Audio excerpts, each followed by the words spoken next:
Meninas e meninos do meu coração varonil, sejam bem-vindos, bem-vindas ao nosso YouTube. Lá no Instagram, eu convidei você para conhecer um pouquinho mais da nossa série Nova Lei de Licitações. Se você der uma olhadinha aqui pelo YouTube, você vai perceber que tem um monte de vídeo para você. São muitos vídeos. E eu tenho tentado trabalhar com você aquilo que pode ser, na visão da banca examinadora, um ingrediente especial na sua prova. Logo, são itens que lá na Lei 8666 receberam uma nova roupagem, um novo tratamento, pela Lei de Licitações 14.133. Pega na mentira, puxa o rabo dela, pisa em cima. Tem uma música dessa daí, né? Porque essa lei, 14.133, foi expedida no dia 1º de abril de 2021. E até 1º de abril de 2023, portanto, durante 2 anos, a partir da entrada em vigor, vai ter aí você, concurseira, concurseiro, que se acostumar a também a cobrança das antigas normas. Peraí, professor. Me explica isso. Tem uma nova lei que reúne a Lei 866, RDC e Pregão. Então, tá tudo agora reunido, sistematizado em um lugar só. E ainda assim eu posso usar o antigo? Sim, porque o antigo é diferente do novo. E são essas diferenças que nós vamos trabalhar a partir de now, de agora. Professor, o que que nós temos aí? Um quadro branco, para poder, primeiro, antes de tudo, explicar que modalidade de licitação não se confunde com tipo de licitação. O que é o tipo de licitação, senão o critério de julgamento?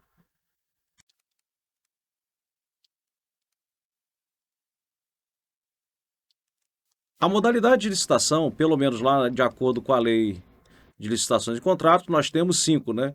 A concorrência, o convite, a tomada de preços, o leilão e o concurso. Dentro da nova lei,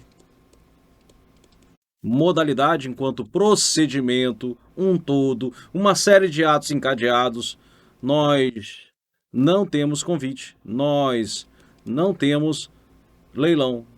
Temos a concorrência? Sim. Temos o leilão? Sim. Temos o concurso? Também. E além disso, a nova lei incorpora o pregão, até então tão somente previsto na Lei 10.520, uma lei extravagante do lado de fora da Lei 8666, e também a figura do diálogo competitivo.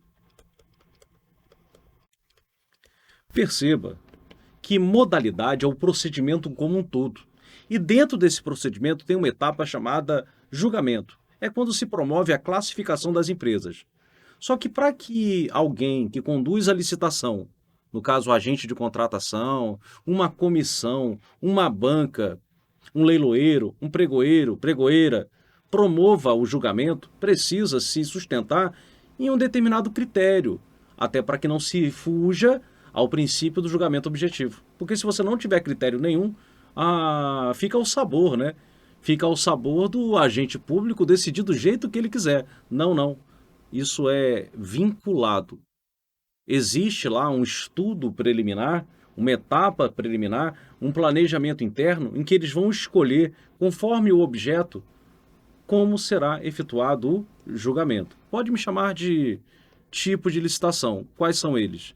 A partir de agora, eu faço um comparativo para você. Como era e como está.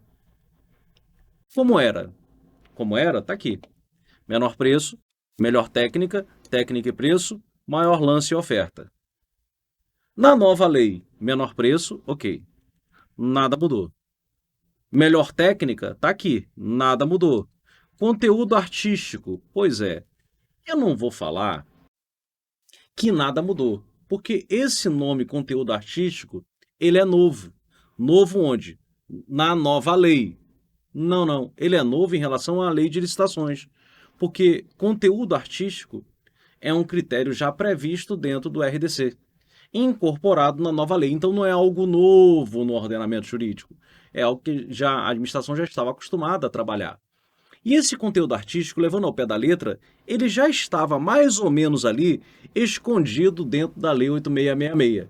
Escondido é de forma implícita. Por quê? O artigo 45 da Lei de Licitações e Contratos, ele previu 4 tipos para todas as modalidades, exceto o concurso. Exceto o concurso, são tipos de licitação utilizados: menor preço, melhor técnica, técnica e preço e maior lance e oferta. Em relação, exceto o concurso, porque cada concurso tem o seu próprio critério. Porque no concurso é a estética, é um trabalho artístico, científico, leva-se em consideração não a eficácia, o resultado que se alcança, por exemplo, pelo critério melhor técnica, não. É algo estético, ligado à estética.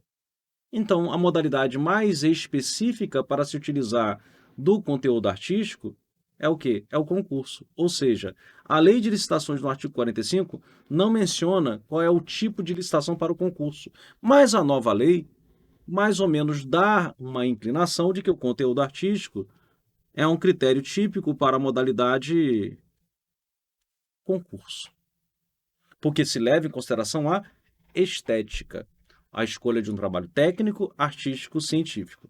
Beleza, técnica e preço, nada mudou, ok. Maior lance e oferta. Aí o pessoal tem dito aí, nada mudou. Então, se você perceber bem, aqui está maior lance ou oferta. E aqui é só maior lance. Gente, mudou? Professor, não mudou não, é a mesma coisa. Bom, a mesma coisa é aquele caminhão que está passando na Via Dutra, né? Está passando pela Avenida Paulista, cheio de banana verde, tudo igualzinha, né? Banana prata, verde, não coma porque vai dar caganeira. Pois é, gente, maior lance e oferta, claro que tem diferença. Aqui é só maior lance, aqui é maior lance e oferta. Sabe por quê?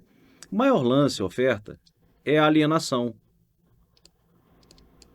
Concessão do direito real de uso, também alienação e concessão do direito real de uso.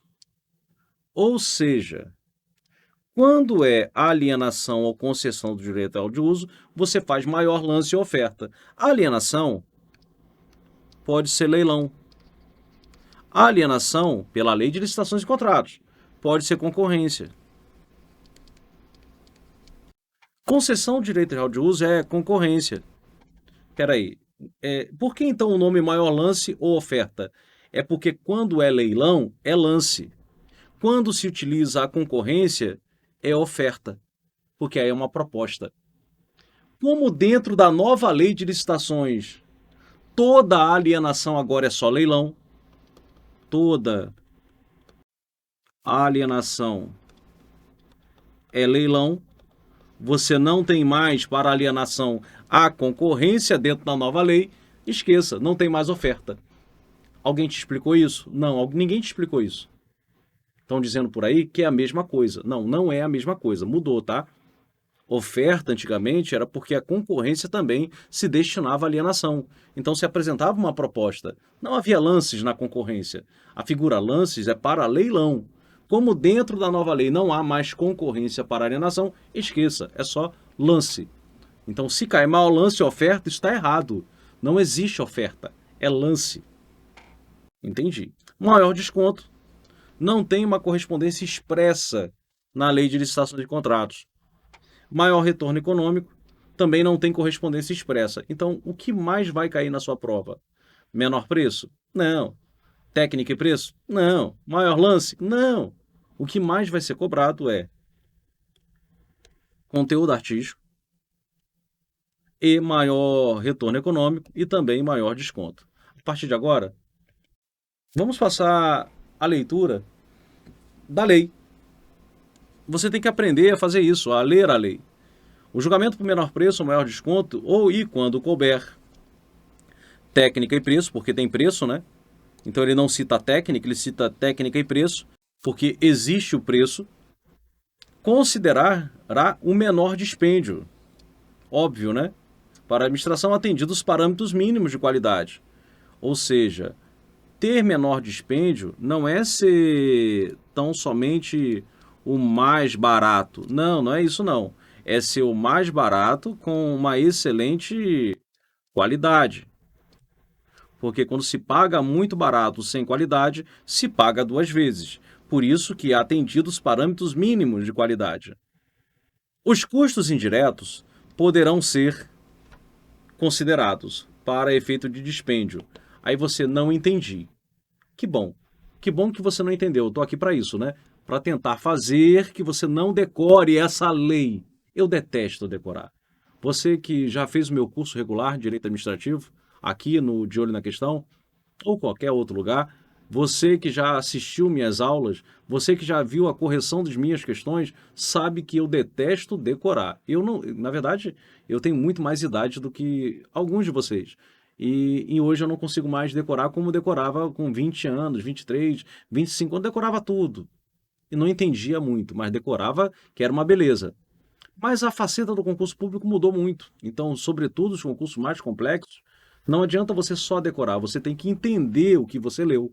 Até porque existe uma fase, às vezes, oral, você tem que escrever. E para escrever, a reprodução do conhecimento não é só uma decoreba, é uma inteligência a partir de uma determinada disposição.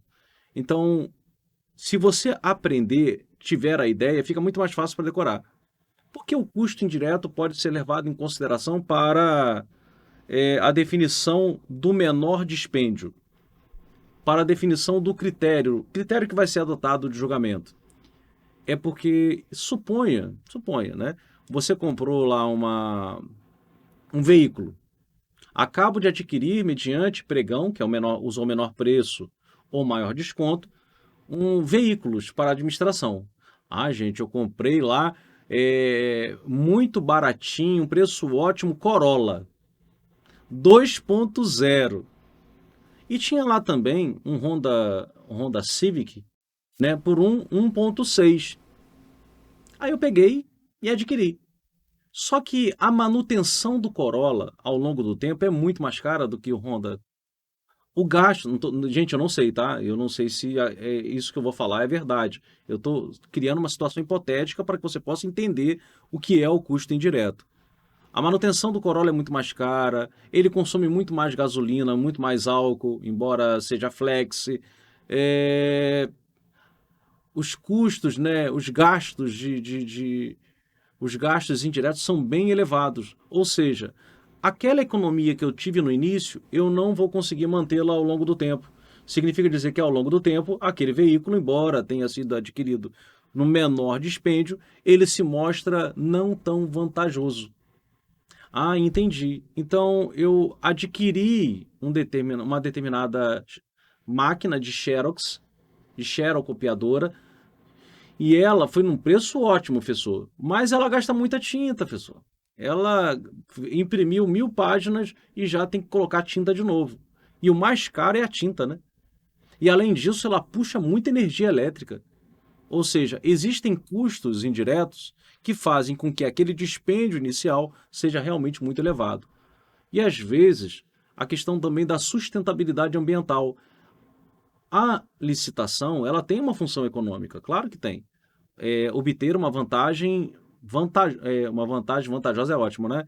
Uma proposta vantajosa para a administração pública, cada vez mais vantajosa. Em termos só econômicos, mais ou menos foi assim até o ano de 2010, quando se insere na lei de licitações e também hoje está na nova lei o princípio do desenvolvimento nacional sustentável. Ou seja, uma preocupação com outros aspectos além do imediatamente econômico, a sustentabilidade ambiental. Então, se for possível objetivamente você mensurar, o custo indireto ele pode ser levado em consideração no momento do julgamento. Ah, entendi. E outra observação também nessa disposição. O julgamento do maior desconto terá como referência o preço global fixado no edital da licitação e o desconto será estendido aos eventuais termos aditivos. Não entendi. Eu vou te dar um exemplo para que você possa não ter que decorar. Acompanha comigo. Suponha que o preço global está lá, né, uma biblioteca, a biblioteca do Tribunal de Contas da União, adquiriu adquire 100 exemplares por mês, né, de livros. No total, são efetuados, ela deseja efetuar no máximo R$ 10.000. Ou seja, eu quero adquirir por mês 100 novos exemplares para a biblioteca do Tribunal de Contas da União e o preço global 10 mil. 10 mil. É o que eu orcei. A partir desse preço, as empresas começam a dar o desconto. Descontos. Aí ela coloca, vou dar um desconto de 10%. Ganha a empresa que dá o desconto de 10% em cima do preço. Não é isso? É. Só que há vários itens unitários aqui dentro. Então você tem lá, são 100 exemplares, exemplar 1, 2, 3, 4. Então esse daqui custa 50, esse daqui custa 100, esse daqui custa 90, esse aqui custa 80. Vai precisar, eu vou comprar 3 desse daqui, 4 desse aqui, 5 desse aqui, 2 desse daqui.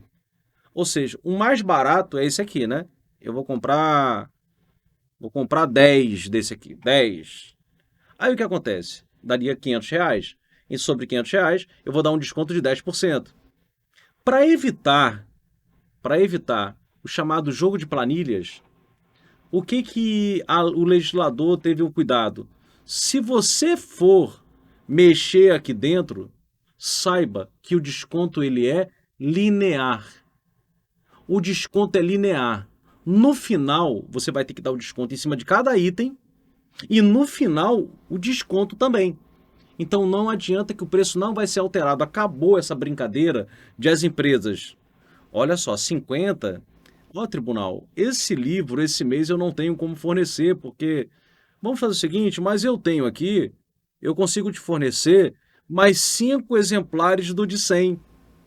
Aí vão ser 9, né? Vão ser 9 exemplares. Então ela vai ganhar mais naquele mês, não é isso? Não vai ganhar nada mais, porque o desconto ele tem que ser linear.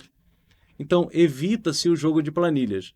Isso é muito interessante, bacana, uma boa previsão, né? Espero que os administradores apliquem isso nas situações concretas, né? Que esse desconto seja realmente linear. Obviamente, situações concretas vão surgir em que esse desconto linear não vai ser tão aplicável, mas isso não vai cair em prova. Isso aí é um trabalho para quem trabalha, é um trabalho para os auditores, auditoras de tribunais de contas e controladorias. Né? Diante de uma situação concreta, perceber que realmente o desconto linear não será possível. Não será possível. Mas na prova, o desconto será estendido. Não é poderá, é será estendido aos termos aditivos, evitando, portanto, o jogo de planilhas. Prosseguindo. O julgamento por melhor técnica ou conteúdo artístico considera exclusivamente as propostas técnicas artísticas apresentadas. Claro, né, gente? Só o que foi apresentado, até por conta do julgamento objetivo. E o edital deverá prever o prêmio ou remuneração. Por isso que eu disse atrás que muito se assemelha à lei de licitações e contratos quando se trata por lá da modalidade concurso. Porque o concurso ou é prêmio ou é remuneração.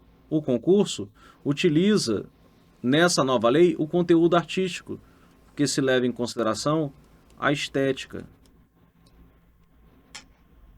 Entendi. O critério de julgamento deste poderá ser utilizado para a contratação de projetos e trabalhos de natureza técnica, científica ou artística, o que confere mais uma vez com aquilo que aprendemos na lei de licitações anterior. Técnica e preço. A técnica e preço é utilizada na lei para serviços especializados de natureza predominantemente intelectual, serviços com tecnologia sofisticada e domínio restrito, bens e serviços especiais de tecnologia da informação e da comunicação, não são comuns, são especiais, obras e serviços especiais de engenharia, soluções específicas e alternativa variação de execução. Agora, detalhezinho aqui da prova.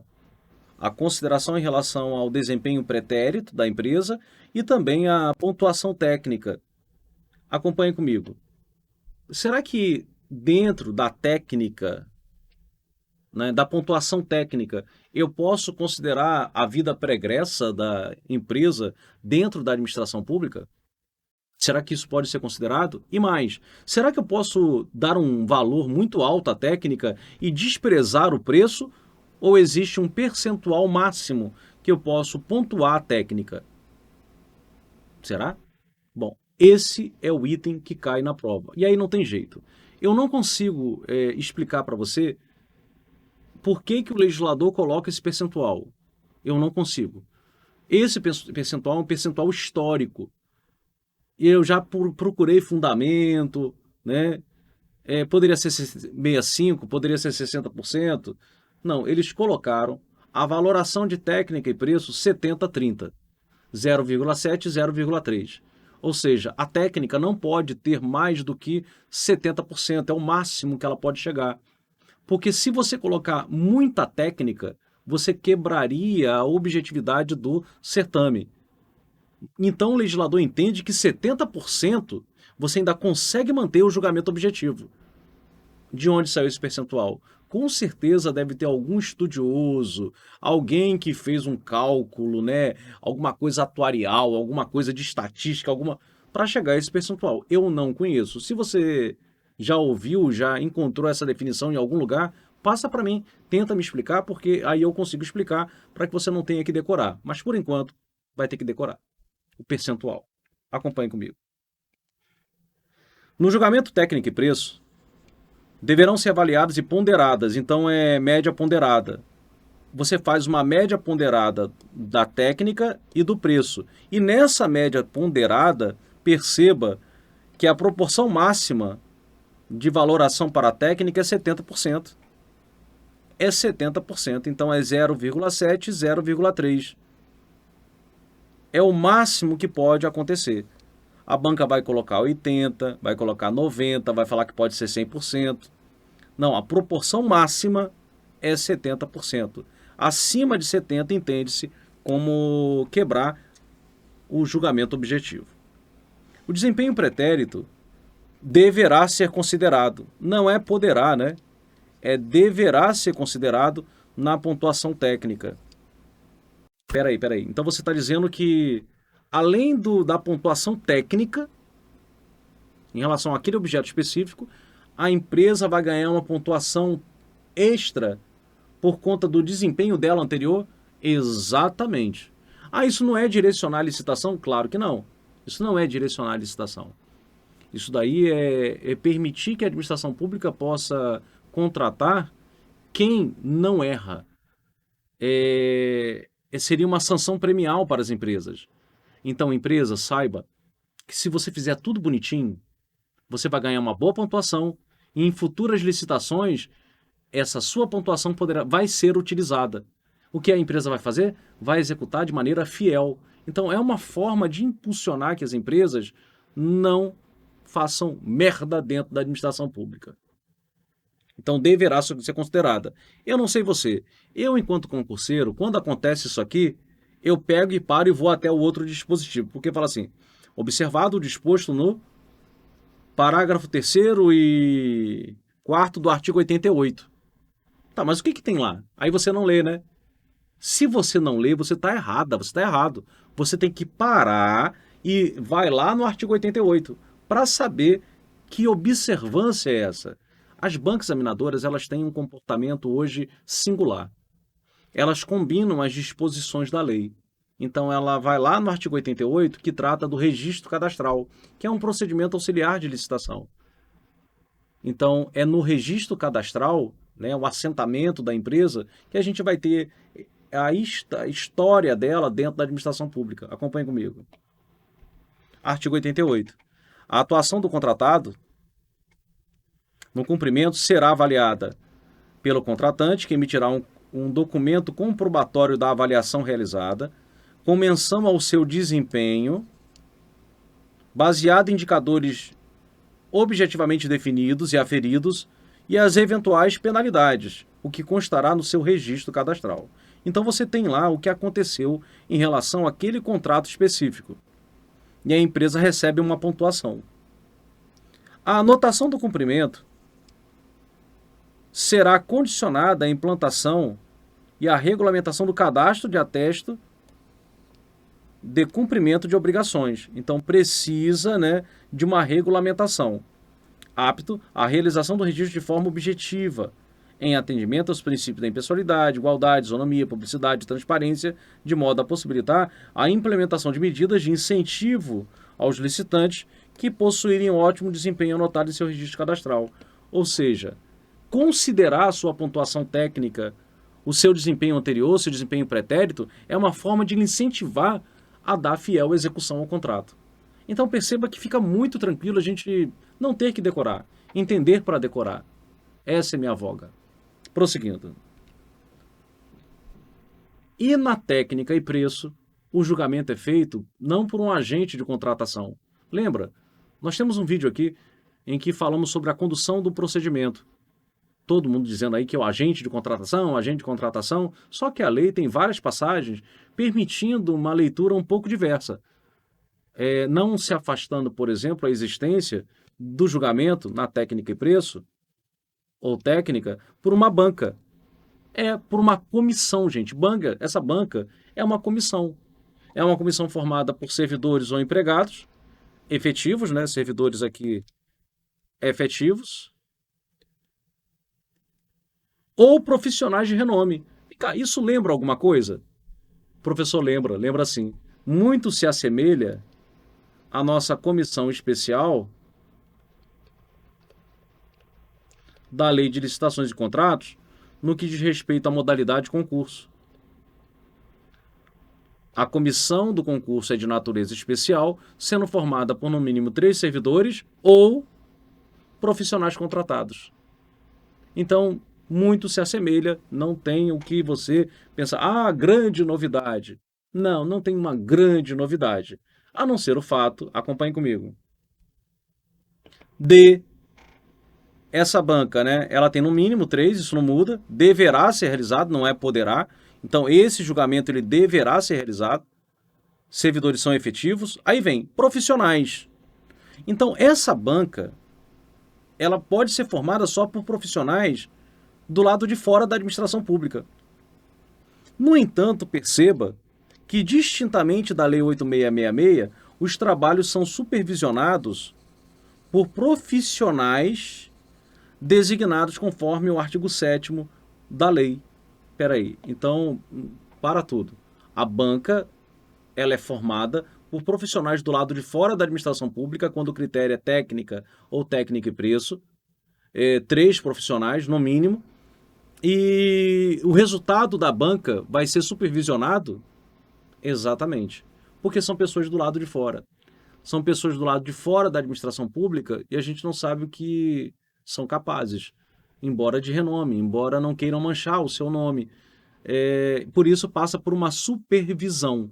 Nesse ponto, você não precisa saber quem é que vai julgar. Aqui fala supervisão, não fala que essas autoridades do Estado vão julgar. A meu ver, quem decide é a banca.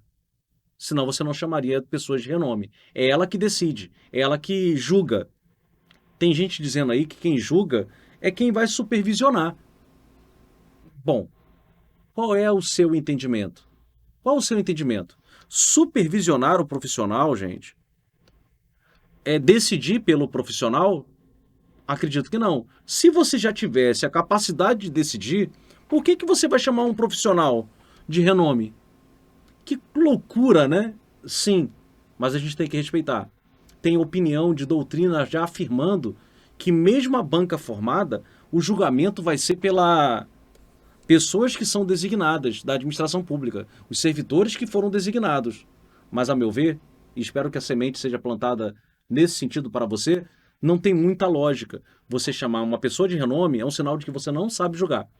Se você chegou a chamar uma pessoa do lado de fora da administração pública para compor a banca, é porque dentro da administração pública não tem ninguém com essa capacidade, com esse conhecimento técnico para julgar, para analisar. Aí a banca vai lá e julga, analisa, aí depois vem um agente da administração e fala: não, tá tudo errado, eu vou julgar. Não, é supervisionar. Supervisionar é, olha só, gente, vocês julgaram, mas julga de novo. Podem fazer o trabalho de novo porque eu não gostei. Supervisionar, fiscalizar, vigiar, analisar o que foi feito e não fazer no lugar. Essa é a minha ideia. Perfeito? Prosseguindo. E aqui um detalhezinho, que é o seguinte: impõe-se para projetos, impõe-se para a fiscalização de gerenciamento de obras, impõe-se para o controle de qualidade. Quando o valor tiver o valor superior a R$ 300.000, o julgamento por técnica ou técnica e preço. Ah, professor, mas essa disposição foi vetada, né? Pois é, o veto caiu. Então, essa questão ela se tornou extremamente perigosa, porque houve um veto, mas o veto caiu. Então, saiba que, ainda que não tenha natureza predominantemente intelectual, não precisa ter. Mas se for um projeto, se for uma fiscalização e gerenciamento de obras, se for controle de qualidade e o valor for superior a R$ 300.000, a necessidade é obrigatório o uso da melhor técnica ou técnica e preço. Lembrando que, nesse caso, fica limitada a técnica a 70%. Acompanhe comigo. Ressalvados os casos de inexigibilidade, na licitação para a contratação de serviços especializados em natureza predominantemente intelectual, que foi o caso de projetos, gerenciamento e controle de qualidade, cujo valor estimado seja superior a R$ 300.000, o julgamento será por, não é poderá ser, é será por técnica ou técnica e preço. Nessas situações, significa dizer que outros itens listados no artigo 6º, inciso 18, você, mesmo que seja superior a 300, você não precisa usar melhor técnica ou técnica e preço. Isso vai cair em prova? Claro que vai cair. Prosseguindo. Eu vou tentar ser um pouco mais objetivo até por conta do tempo. Nossos vídeos eles não podem ser tão longos, né? Você vai ficar meio cansado, cansada de ficar aqui no YouTube durante 1 hora. Você não vai ficar 1 hora comigo, né? No julgamento por melhor técnico ou técnico e preço, a obtenção da pontuação devido à capacidade técnico operacional exigirá que a execução tenha participação direta pessoal do profissional correspondente. Isso aqui não muda em relação à lei de licitações e contratos antiga. É o chamado contrato intuito persona. Não é isso? Contrato intuito persona. Não. O contrato intuito persona todos são. Todo contrato tem como característica ser intuito persona.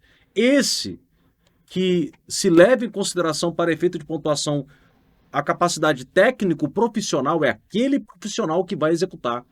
Ele não é tão somente intuito persona, é o que a gente chama de contrato personalíssimo. Então, nesse caso, eu te dou a pontuação porque você me apresentou um técnico e depois na execução você apresenta outro? Não pode. Aí não dá. Aí a brincadeira vai dar ruim. Essa brincadeira nem começa dessa forma. Pode parar a brincadeira. Se você ganha a pontuação e por isso você se sagra vencedora, apresentando determinados profissionais no seu quadro ou mesmo terceirizados dentro do atestado, é aquele profissional, aí eu te contrato. Aí durante a execução eu vou lá e não encontro, vai dar merda porque esse contrato é de natureza personalíssima. E o último dos critérios, maior retorno econômico. É o chamado contrato de risco, contrato de eficiência, de performance. Ou seja, a administração pública estabelece um valor, na verdade ela não estabelece um valor. A brincadeira funciona da seguinte maneira. A administração pública ela tem gastos. Por exemplo, energia elétrica. A administração pública gasta com energia elétrica mensalmente R$ 1 milhão. Ela abre uma licitação usando o critério maior retorno econômico e falando o seguinte, vem cá, aí fora tem alguém com aptidão para apresentar um projeto de trabalho e também um preço que seja módico, para reduzir minhas despesas de custeio de energia elétrica, aí vão aparecer várias empresas, né? Eu acho que não vão aparecer muitas não, porque esse aqui é um contrato de risco. E eu te explico por quê. A administração tem lá um gasto mensal de R$ 1 milhão. R$ 1 milhão. Então a empresa ela vai ganhar em cima da economia gerada. Não entendi.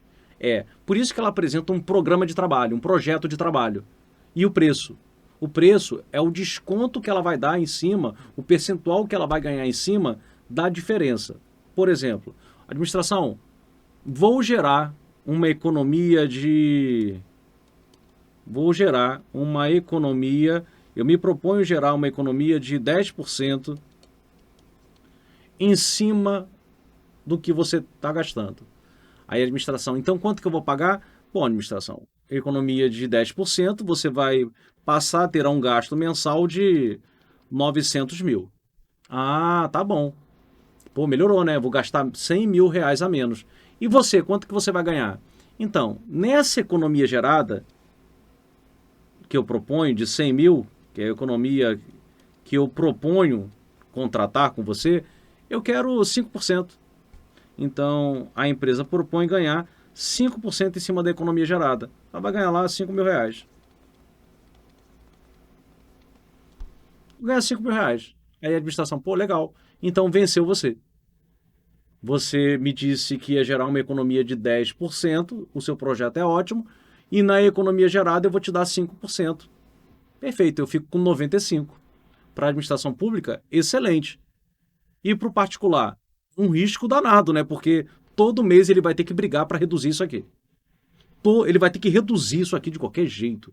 Ele vai ter que dar um jeito, botar painéis de solar e cortar, né? Botar novos computadores com menos gasto de energia. Gente, vai ter que dar um jeito de reduzir isso aqui. Porque ganha em cima da economia gerada. Então é um contrato exclusivamente de eficiência. É um percentual, perceba, incidente sobre a economia gerada, obtida. Acompanhe. Não geração da economia. Esse vai ser o item da prova, tá? É quando não se gera a economia. Primeiro cenário, a economia contratada foi de 100 mil. Eu vou ter uma economia de 100 mil. Só que naquele mês, a economia foi de 95 mil. Qual é o percentual que a empresa tem? 10%.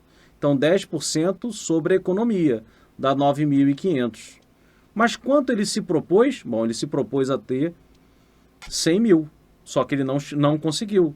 Significa dizer que a administração pública teve que gastar mais 5 mil reais. Saiu do bolso da administração, não saiu? Não, vai sair do bolso do particular que não conseguiu alcançar a economia. Então, como eu tenho 9.500 para receber, eu desconto. Então, a empresa só ganha 4.500. Então, a administração pública não perde nada. Ela não perde nada. Ela só ganha. No contrato de eficiência, ela só ganha, gente. Segundo cenário, aí é muito ruim. A economia contratada foi 100 mil. Só que a economia efetiva foi de 50 mil, gente.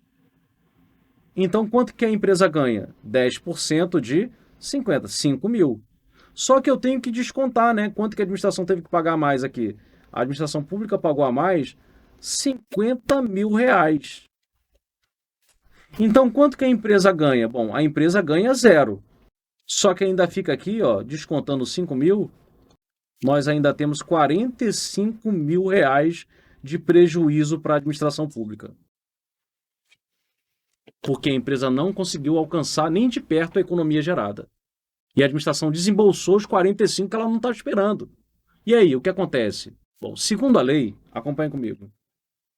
Segundo a lei, nesse caso, no primeiro caso, será descontada. Se a diferença obtida for superior ao limite máximo, foi o caso do segundo cenário, esse é o primeiro cenário desenhado, esse é o segundo cenário. O contratado sujeitar-se ainda a outras sanções cabíveis.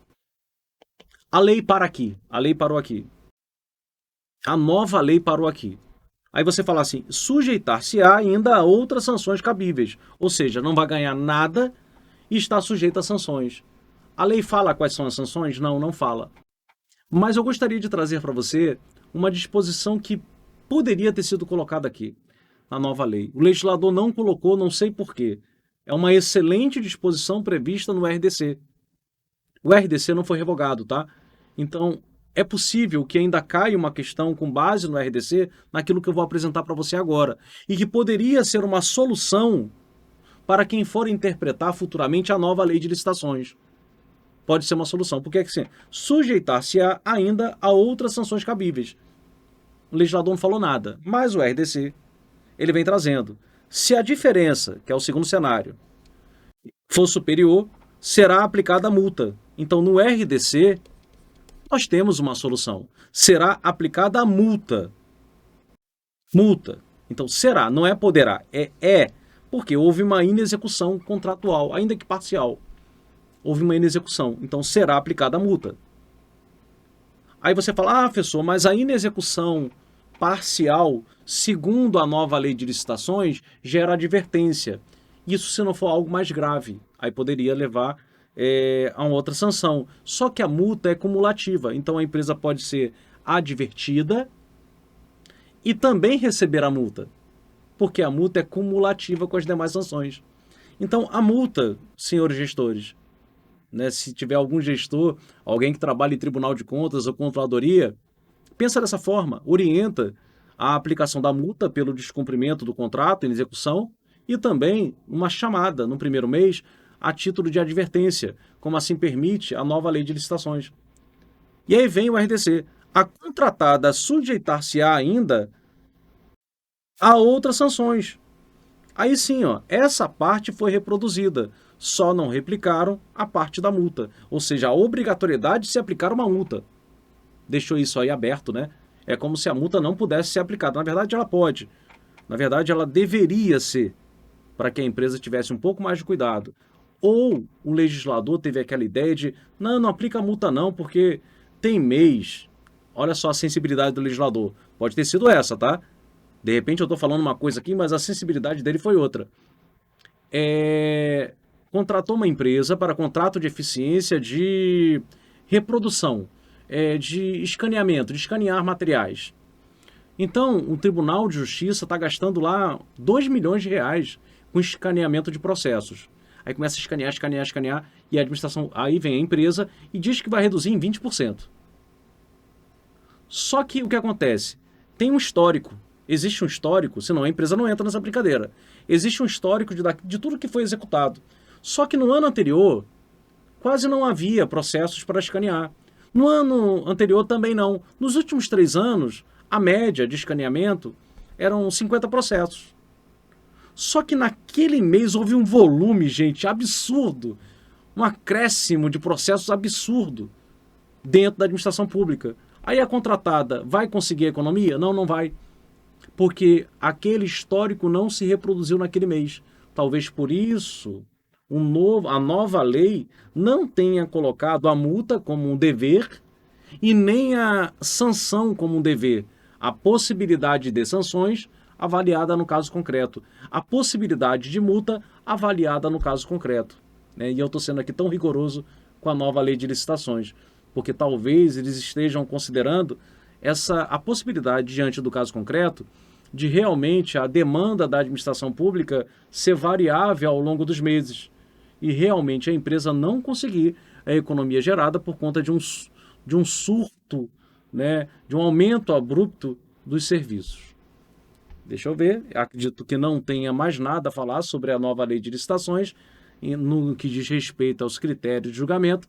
E assim eu fecho, me despedindo de você e convidando você a conhecer um pouco mais da nossa plataforma De Olho na Questão, parceiro das grandes conquistas.